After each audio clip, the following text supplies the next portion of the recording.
Hi there, I'm Matthew with Unity Networking. Today we're going to go over mapping network drives. To demonstrate this, I'm going to open my File Explorer and navigate to this PC as it's noted in Windows 10. This might also be called My Computer or Computer in older versions of Windows.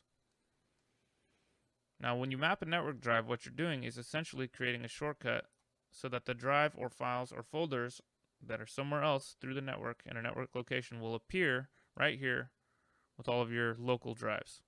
On my computer, I have 4 hard drives and 2 disk drives and access to a couple network locations. This is my laptop, and we're going to map a network drive that takes us straight to a shared folder on this PC.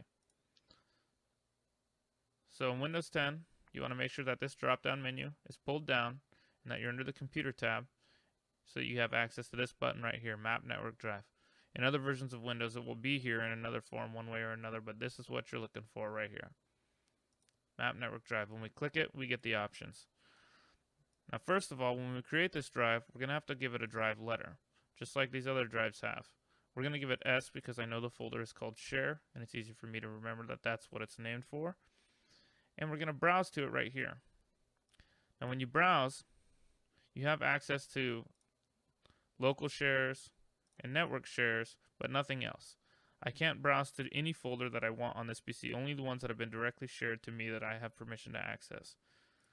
Now I know that the path happens to be right here to get to the share folder, and it's just some photos from my wedding and honeymoon. And I'm going to map that to a network drive. Now we can see the path here, and you can also type in paths manually like this if you're familiar with how to do so. But browse tends to be a little easier. Now that we have the folder set that we want to share, I want to make sure that I reconnect that sign in so that anytime I boot my computer up or log in after changing users, that it always appears here after I set it up right here. You can do connect using different credentials if you need to specify additional authentication credentials to get into the folder if on the other end it requires them. I don't need any, so I'm going to leave this unchecked. This is all set up, so I'm going to click finish. Now we can see here's the folders with my photos stored in them. We can see the path, and we can see that we're going from my PC into the network to get there. Now that it's been created, it appears as another drive with all my other drives. You'll note that it again has this little green bridge icon to denote that it's a network location, but it functions like accessing any other drive. I can even create a shortcut to it on my desktop, and I can even rename that shortcut.